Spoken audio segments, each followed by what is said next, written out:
예, 신율의 시사 탕탕 오늘도 다양한 이슈 여러분께 선보이도록 준비했습니다. 오늘 함께해 주실 전문가 먼저 소개해드리겠습니다. 경희대학교 이진곤 개건교수 그리고 원광대 러스쿨 교수이신 최단비 변호사, 데일리안 이종근 편집국장, 한국범죄학연구소 연구위원이신 김복준 박사님 네 분 나와 계십니다. 안녕하십니까? 네, 안녕하세요. 예. 조금 전에 화면에서 보셨습니다만 어제 오늘 가장 뜨겁게 달구고 있는 인물이 바로 반기문 유엔 사무총장입니다. 어제 관훈 클럽의 그 비공개 이 토론 자리에서는 간담회에서는 거기 참석하신 분이 깜짝 놀랐대요. 너무 이 발언이 솔직해가지고. 근데 오늘은 확대 해석이 된 것 같다. 이게 과장됐다 이러면서 뒤로 빠졌는데 또 뭐죠? 분열을 통합시킬 지도자. 예? 뭐 이런 표현을 또 오늘 했다고 그러는데 뭐라고 보세요? 이 좀 야구 용어로 히트앤런일까요? 치고 빠지는 거. 네. 예. 그러니까 어저께 사실 말씀하셨듯이 그건 뭐 자리에 참석한 그 논설위원급 이상의 중견 언론인만이 아니고 예. 오늘 기사를 봤던 모든 그 이 독자들도 역시 마찬가지로 굉장히 놀랐습니다. 예. 그 전에 비판을 많이 하지 않았습니까? 예. 같기도 뭐 정치에 참여한 것 같기도 뭐 안 같기도 해서 예. 같기도냐 이런 비판이 있었는데 그 비판을 일거에 그냥 다 그 휩쓸어 버릴 수 있는 아예 거의 뭐 대권 출마 시사가 아니라 대권 출마하겠다라는 그런 그 뉘앙스로 읽어도 될 만한 여러 가지 어떤 발언들을 쏟아내셨는데요. 거기에 대해서 사실 또 역으로 비판이 또 가해지고 있거든요. 예. 아니 사무총장으로서 그렇게 국내 정치적인 발언을 하면 앞으로 8개월 임기 동안 어떻게 세계 대통령으로서 그 임기를 마칠 수가 있겠느냐. 또 이런 비판이 역으로 보니까 사실상 그거를 계속 이어나가면서 6일 동안 계속 국내 정치 이야기를 한다는 건 부담스럽지 않으시겠습니까? 그러니까 예. 일단은 과장됐다라고 말씀을 하시지만 그럼에도 불구하고 어저께 250쪽입니까? 250페이지 장장 그 250페이지에 준비된 그런 그 이 내용은 아마도 계속 그런 어떤 그런 입장을 견제해 나갈 거라고 봅니다. 근데 반 총장이 지금 이제 이 국장 말씀하셨지만 그 동안에 좀 도대체 뭐 반반이라는 이야기도 나오고 그러니까 그런데 사실은 유엔 사무총장의 입장에서는 어떻게 말을 분명히 하기는 어렵잖아요. 그래서 그동안에 선문답 비슷하게 했는데 그러다 보니 국내 여론이 말이죠. 국내 여론이 저 양반 도대체 뭐냐 뭐 이런 식으로 자꾸 이렇게 되고 또 어떻게 하냐면 분위기가 지금 상황에서 자기가 완전히 발을 뺀 것 같이 되면 앞으로 진입하는데도 상당히 어려움이 생길 것 같으니까 마음이 좀 급해져서 아마 작심하고 준비를 해왔던 것 같아요. 예. 김 박사님 충청도시잖아요. 맞죠? 예. 충청도 대망론. 예? 예. 좋으세요? 뭐 개인적인 입장에서 나쁘지는 않죠. 나쁘지는 예. 않지만, 근데 뭐 그래도 나름대로 뭐 주변에서 이렇게 물어보면요. 예. 반기문 총장이 뭐 충청도를 뭐 어떻게 보면 대표해서 나온다 이런 말이 있는 거에 대해서 반기는 건 사실이에요. 충청도 사람들이. 예, 나쁘진 예. 않으니까요. 예. 그렇죠. 그 반겨서 반기문 뭐 이건 아니죠. 예. 근데 갑자기 추워지죠. 근데요. 사실 그 일각에서는 이런 얘기가 나옵니다. 오늘 아침에 제가 우리 YTN 라디오에서 저 박지원 원내대표하고 인터뷰를 했는데 박지원 원내대표의 얘기는 이거예요. 지금 나온다 하더라도 나올 마음이 있다 그래도 너무 빨리 얘기를 했다. 예?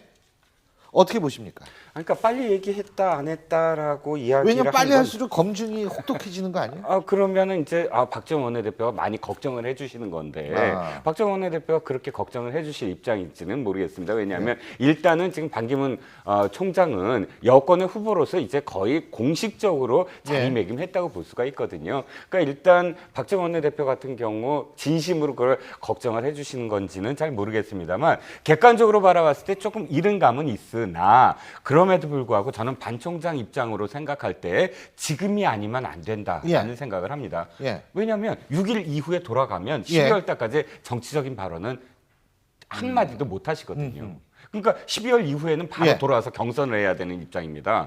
그런데 어느 당에 가서 경선을 해야 되는 사람이 앞으로 8개월간 국내 정치를 아무 말도 없이 그냥 지나가 버린다면 지난번에 총선 때 반기문 총장이 그 전까지 부동의 1위였다가 2, 3위로 3위까지도 추락을 했었거든요.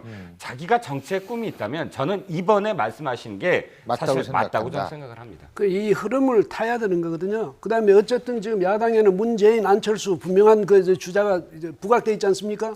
그런데 새누리당이 지금 굉장히 이제 흔들리고 있고 그 안에서 이제 대선 주자가 없어졌다. 뭐 김무성 대표가 확 떨어져 있으니까 이렇게 해가지고 만약에 이럴 때 반기문 대표 총장이 입을 다물고 그냥 미국에 계속 계시면 어떻게 되겠어요?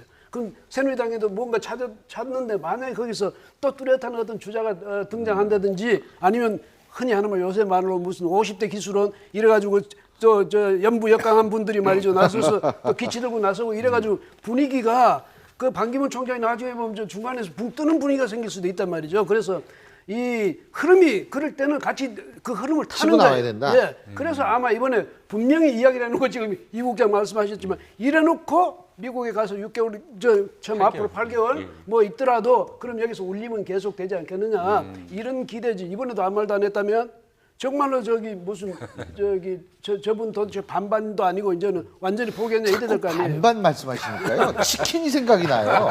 무도 많이 받을 수 있는. 예. 저는 정치인이라는 건 정치는 이 A와 B의 어떤 선택을 해야 되는데 A를 선택해도 비판을 받고 B를 선택해도 비판을 받습니다. 그거는 그러니까 서로 이익 집단이 다르기 때문이거든요. 그랬을 때 둘 다 욕을 안 먹는다는 건 정치인이 되지 않으려고 하는 것이고 정치인이 된다는 건 어떻게든 비판을 받는다면 내가 내 뜻으로 걸어가면서 비판을 받는 게 옳은 길이라고 생각하거든요. 그래서 지금까지 각기도라는 비판을 받았다가 차라리 그거보다는 내가 사무총장으로서 적절한 발언이나라는 비판을 받더라도 내가 나의 어떤 길을 내가 생각하는 정치의 길을 밝히는 것이 도리어 그 비판이 저는 옳은 길이라는 것이죠. 자, 제가 좀 여쭤보고 싶은 게 반기문 총장의 장점과 단점, 강점과 약점이 있을 겁니다. 뭐라고 생각하십니까? 장점이라면 역시 국제적인 안목이 있고 또 어떤 세계를 범위로 해서 자신이 정치 역량을 지금까지 보여왔다 이 말이죠. 그런 점에서 그 중요한 경험도 있고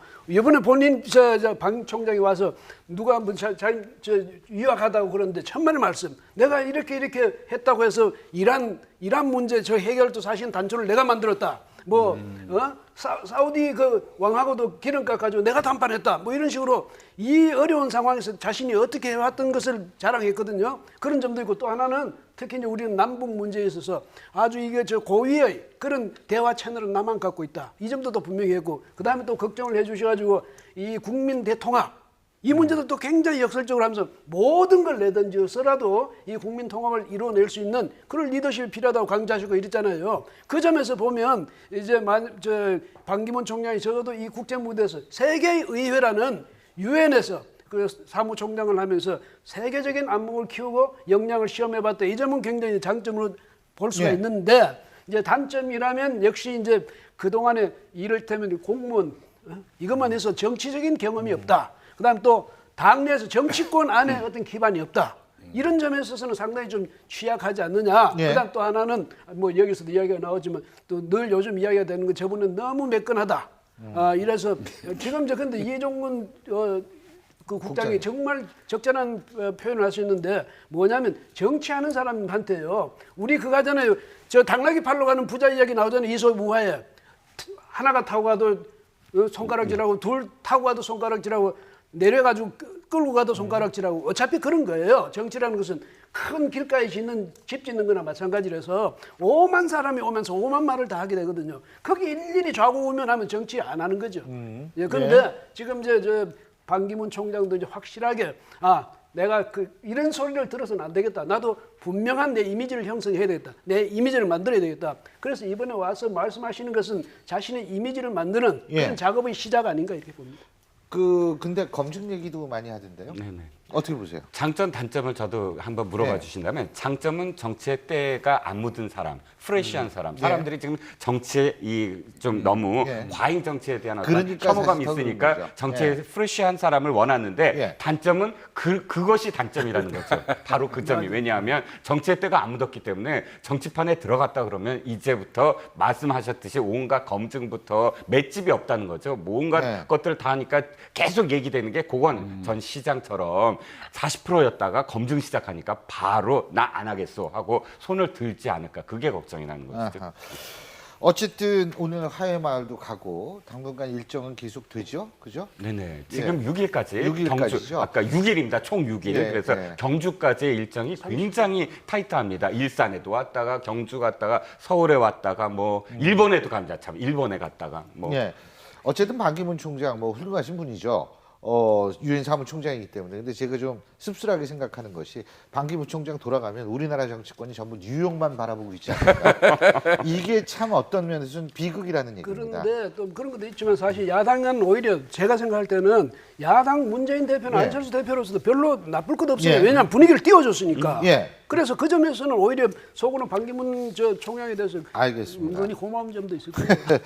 자, 국회 선진화법 오늘 헌법재판소에서 각하가 됐어요. 각하가 됐다라는 거는 사실상 이게 건이 안 된다 이 말씀이죠. 그러니까 이 얘기죠? 판단을 할 수 있는 조건이 아니다. 아니다라는 예. 거죠. 그래서 지금 이번에 한 4가지 그 신청을 한 이유가 있었는데 그 중에서 이제 주로 된 것이 다 아시겠지만 이 국회 선진화법과 관련돼서 저번에 저희가 이 북한 인권법안을 네. 발의를 했었는데 이것을 대해서 85조 1항에 따라서 심사 기관과 신속 처리 대상 안건으로 지정해달라 이렇게 얘기를 했었는데 그 지정을 거부를 했습니다. 예. 그래서 이 지정 거부에 대해서 이제 우리 국회의원의 심의 표결권을 침해한 것이다. 그래서 권한쟁의로 간 예. 것이거든요. 근데 오늘 이제 헌법재판소에서는 그렇지 않다라고 얘기한 이유가 일단은 본안에 상정되지 않았기 때문에 심의 표결권이 생기지 않았다는 거예요. 그러니까는 권리가 구체화되지 않았고 두 번째로 법 자체도 잘못되지 않았는데 이 재정, 개정 행위는 국회의 일이기 때문에 국회를 상대로 해야 된다. 그렇기 때문에 상대가 잘못됐다는 거죠. 근데 사실은 이름 자체가 권한쟁의잖아요. 그러니까 권한에 대한 다툼이 예. 있는 거예요. 내 권한을 침해했다는 예. 건데 사실은 이것에 대해서 구체적으로 보면 사실 권한쟁의보다는 이 국회 선진화법에 대한 문제점을 사실은 지적하고 싶었던 그렇지. 거거든요. 근데 결국은 국회 선진화법에 대한 문제점은 권한쟁의로는 지적하기는 어렵지만 결국 궁극적으로는 이것에 법에 문제가 없고 이 법에 문제가 있다면 국회 내에서 해결하라는 헌법재판소의 결정이라고도 볼 수 있는 대목입니다. 그 새누리당이 속으로 휴하지 않았을까요? 그랬겠죠. 왜냐하면 과반이 바뀌었으니까. 그렇죠. 과반이 넘을 때에는 이게 과반 이거 해야 된다 그랬다가 갑자기 과반이 되는 정당이 모두 없어진 거 아니에요? 근데 헌재도요. 예. 헌재도 바로 이번에 마음 편케 저렇게 결정할 수 있었, 각하할 수 있었던 어느 이유가 정당도 과반이 안 됐기 때문이죠. 어느 정당도 과반이 안 됐기 그렇죠. 때문에 어느 정당도 그것 때문에 시비 걸 일이 없다 이 말이에요. 바로 그러니까 그거죠. 예, 그래서 그래서 저는 이 문제가요. 뭐 새누리당 같은 경우에 뭐 다시 뭐 문제점을 지적하겠다 그러는데 그냥 넘어갔다가 나중에 국회에서 특정 정당이 과반 이상을 차지하면 그때 다시 아마 문제가 불거질 거라는 생각이 근데 들어요. 이제 그랬을 때 새누리당이 과연 그 당이냐 예. 아니냐에 따라서 아니냐, 어느 그거 당이 차이죠. 지금 예, 그걸 예. 하느냐가 결정이 되겠죠. 그렇죠. 예, 예. 그래서 제가 볼 때는 정치권이 속으로는 큰일 날 뻔했네 이런 생각하는 분들도 많을 거란 생각이 듭니다.